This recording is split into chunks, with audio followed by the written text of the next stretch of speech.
పాడల్ tennis నయా concept.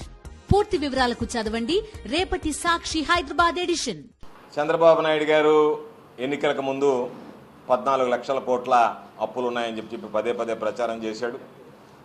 ఆ తర్వాత అసెంబ్లీ ప్రారంభమైన తర్వాత ఆ 14 లక్షలని కాస్త 10 లక్షలకి తగ్గించడం జరిగింది. నిన్న జరిగినటువంటి ఓట్ ఆన్ అకౌంట్ బడ్జెట్కి సంబంధించి ఎన్నడూ లేదు, ఈ దేశంలో ఏ రాష్ట్రం కూడా రెండోసారి ఓట్ ఆన్ అకౌంట్ పెట్టి ఉండదు. ఎందుకంటే జగన్మోహన్ రెడ్డి గారి హయాంలో చంద్రబాబు చెప్పినంత మేర అప్పులు చేయలేదనేటువంటిది ఒకటి. రెండవది, వాటికి సంబంధించినటువంటి సూపర్ 6కి సంబంధించినటువంటి సంక్షేమ పథకాలు ఏదైతే ఎన్నికలకు ముందు పదే పదే హామీలు ఇచ్చాడో వాటికి కేటాయింపులు చేయకుండా జనాన్ని మోసం చేయాలనేటువంటి దురుద్దేశంతో చంద్రబాబు నాయుడు గారు ఎప్పుడు కూడా బడ్జెట్ని ఫుల్ ఫ్లెడ్జెడ్గా ప్రవేశపెట్టినటువంటి సందర్భం లేదు. విధి లేని పరిస్థితుల్లో, తప్పనిసరి పరిస్థితుల్లో నిన్న అసెంబ్లీకి సంబంధించి బడ్జెట్ని చంద్రబాబు నాయుడు గారి ప్రభుత్వం, ఈరోజు కూటమి ప్రభుత్వం ప్రవేశపెట్టడం జరిగింది. అయితే దౌర్భాగ్యం ఏమిటి అంటే, నిన్న ప్రవేశపెట్టారు, తప్పించుకోలేరు కాబట్టి వాస్తవాలు ప్రజలకు తెలియచెప్పాలి కాబట్టి దాని గురించి నిన్న అసెంబ్లీలో ఇచ్చినటువంటి ఆ బడ్జెట్ ప్రజెంటేషన్లో అన్ని వివరాలు కూడా పొందుపరచడం జరిగింది. దాని మీద మా నాయకుడు, రాష్ట్రంలో మాజీ ముఖ్యమంత్రిగా ఉన్నటువంటి జగన్మోహన్ రెడ్డి గారు అన్ని విషయాల మీద కూడా సుదీర్ఘమైనటువంటి వివరణ ఇవ్వడం జరిగింది. అయితే ఈరోజు దాన్ని వక్రీకరిస్తూ మరలా చంద్రబాబు నాయుడు దుష్టపన్నాగంలో భాగంగా ఈరోజు మరలా శాసన మండలిలో యనమల రామకృష్ణుడి చేత అసత్యాలు, ఆరోపణలు, దుష్ప్రచారం చేయడానికి ఈరోజు పూనుకున్నాడు. యనమల రామకృష్ణుడు లాంటి వ్యక్తి, నేను అనుకుంటున్నా అతనికి పాపం ఏదో మతి భ్రమించి ఉండాలా, లేదా మెదడుకు సంబంధించినటువంటి వ్యాధి ఏదైనా సోకి ఉండాలి. ఎందుకంటే ఈ రాష్ట్రానికి ఆర్థిక శాఖ మంత్రిగా పనిచేసినటువంటి వ్యక్తిని ఈరోజు చూస్తే ఇటువంటి వ్యక్తి ఈ రాష్ట్రానికి ఆర్థిక శాఖ మంత్రిగా పనిచేసింది, ఏమాత్రం అవగాహన లేదు, ఏమాత్రం అనుభవం లేనటువంటి వ్యక్తి ఏదో చంద్రబాబు నాయుడు రాసిచ్చినటువంటి అబద్ధాలను వల్లివేసినట్టు ఉంది తప్ప ఎక్కడా కూడా వాస్తవాలు కనిపించడం లేదు. ఈరోజు ఆయన చెప్పాడు మరలా 14 లక్షల కోట్ల అప్పు ఉంది, దానిని మసిపూసి మారేడికాయ చేస్తున్నారు అన్నట్టుగా మాట్లాడాడు. నిన్న మీరిచ్చినటువంటి డాక్యుమెంట్లో, పబ్లిక్ డాక్యుమెంట్, అసెంబ్లీకి ప్రవేశపెట్టినటువంటి బడ్జెట్లోనే పబ్లిక్ డెబిట్ అవుట్ స్టాండింగ్ వచ్చి, డెట్ అవుట్ స్టాండింగ్ వచ్చి 4,91,734 కోట్లు అని చెప్పారు. దాంతోపాటు గవర్నమెంట్ గ్యారంటీ అవుట్ స్టాండింగ్ వచ్చి 1,54,797 కోట్లు అని చెప్పారు. అంటే మొత్తం అప్పులు 6,46,531 కోట్లు. అయితే ఈరోజు యనమల రకరకాలైనటువంటి వ్యాఖ్యలు చేశాడు. మీరు కాగు అకౌంట్లో దాచిపెట్టాడు, అందువల్ల మీకు ఏదేదో మాట్లాడేశాడు. పాపం ఏమి మాట్లాడాలనో తెలియక మాట్లాడాడు, సందిగ్ధంగా మాట్లాడాడు, అనుమానాస్పదంగా మాట్లాడాడు, ఎక్కడ క్లారిటీగా మాట్లాడినటువంటి సందర్భం లేదు. కాబట్టి మేము గతంలో ఏదైతే చెప్పామో దాని ప్రకారమే నిన్న అసెంబ్లీలో బడ్జెట్ ప్రవేశపెట్టినటువంటి ఆ డాక్యుమెంట్ కూడా ప్రజెంట్ చేయడం జరిగింది కూటమి ప్రభుత్వం. మీరు ఇచ్చినటువంటి డాక్యుమెంట్ ప్రకారమే 6,46,000 కోట్ల రూపాయలు అప్పు ఉంది అని చెప్తే దాన్ని మరలా 14 లక్షల కోట్ల అప్పు ఉందని చెప్పి ఈరోజు మీరు ప్రజలకి ఎగ్గొట్టాలనుకుంటే ఎగ్గొట్టండి సంక్షేమ పథకాలు. మేము ఇవ్వలేము, మాకు ఇవ్వడానికి మనసు రాదు అంటే దాన్ని ఎవరు మేము అడగం. ఎందుకంటే మీకు ఓట్లు వేసినారు, ప్రభుత్వం వచ్చింది, ఈరోజు మోసం చేయాలనేటువంటి ఆలోచన చేస్తున్నారు. కానీ దాన్ని తప్పించుకోవడానికి ఏదో ఒక విధంగా నెపం ఎత్తుక్కుంటే ప్రజల్లో మరింత నవ్వులు పాలేటువంటి అవకాశం ఏర్పడుతుంది. మీరు ఇచ్చినటువంటి డాక్యుమెంట్స్ ఆధారంగా మాట్లాడుతున్నాం తప్ప మేము మాట్లాడేటువంటి మాటలు కాదు. కాబట్టి కాగుకు దాచిపెట్టామంటే ఈ 5 నెలలు ఏమి గాడిదలు కాశారు మీరు, అవన్నీ తీసి చూసి కదా నివేదించిన తర్వాత మీరు ఒక ఫిగర్కి 60 అయ్యారు. కాబట్టి ఇటువంటి అసత్యపు మాటలు, ఇటువంటి చీప్ చేష్టాలు మానుకుంటే మంచిదని చెప్పి నేను తెలియజేస్తున్నాను. మరొక రెండో మాట మాట్లాడాడు.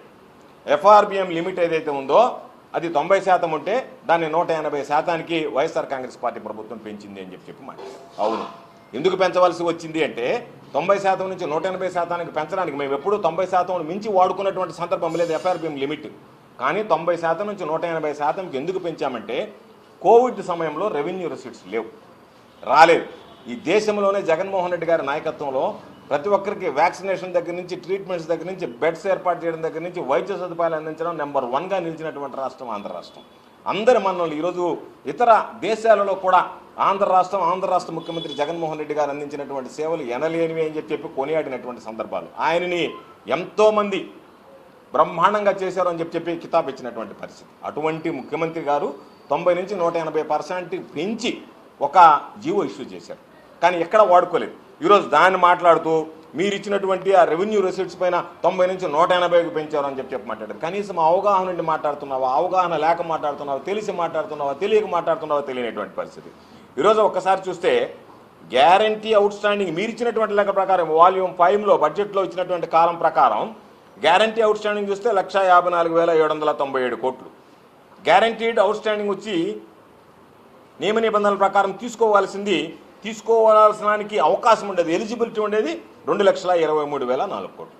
2,23,004 కోట్ల రూపాయలు తీసుకునేటువంటి అవకాశం ఉంటే మీరు చెప్పినటువంటి లెక్కల ప్రకారమే వాల్యూమ్ 5 బడ్జెట్ ప్రకారం కాలం ప్రకారం 1,54,797 కోట్లు మాత్రమే తీసుకోవడం జరిగింది. దాన్ని బట్టి చూస్తే రెవెన్యూ రెసిట్స్ చూస్తే 1,73,797 కోట్లు.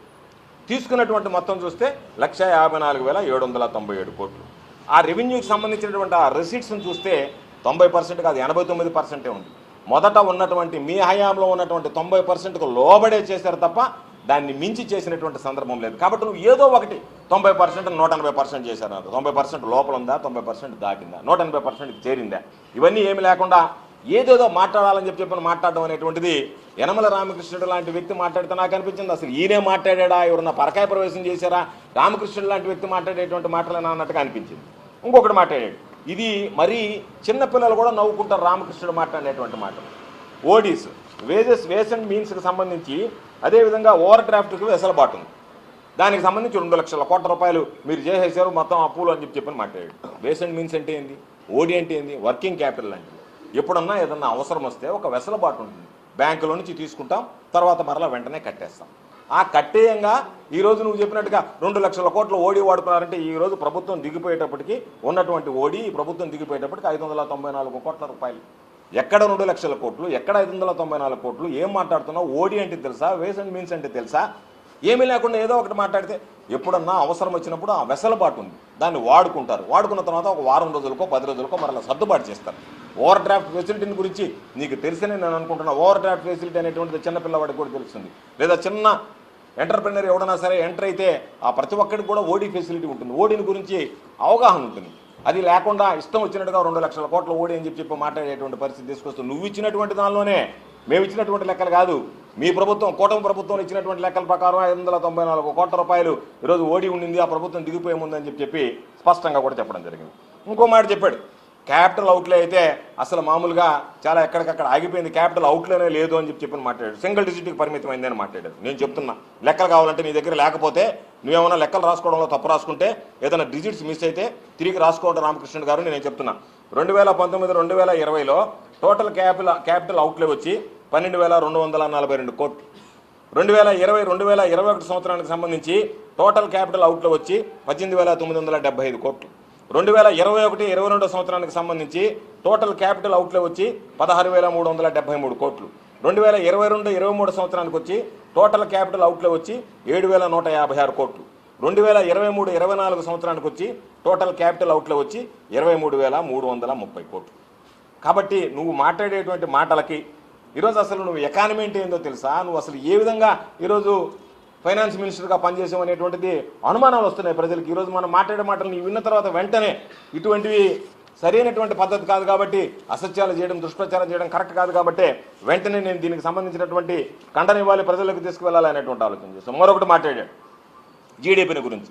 దేశ స్థూల ఉత్పత్తి, రాష్ట్ర స్థూల ఉత్పత్తికి సంబంధించి మనం మాట్లాడుకోవాల్సి వస్తే దేశీయ స్థూల ఉత్పత్తిలో, మరలా చెప్తున్నా, దేశ స్థూల ఉత్పత్తిలో జగన్మోహన్ రెడ్డి గారి ప్రభుత్వం ఎంత సమర్థవంతంగా పాలు పంచుకునింది అనేటువంటిది ప్రత్యేకంగా చెప్పాల్సినటువంటి అవసరం లేదు. మన కంట్రిబ్యూషన్ ఆ రోజు గణనీయంగా పెరిగింది. ఈరోజు ఒక్కసారి దేశాలకు సంబంధించినటువంటి స్థూల ఉత్పత్తితో పోల్చుకుంటే మన కంట్రిబ్యూషన్ ఏ విధంగా ఉందంటే, చంద్రబాబు నాయుడు గారు ముఖ్యమంత్రిగా ఉన్నప్పుడు 2014 నుంచి 2019 వరకు 4.47% సాధించింది.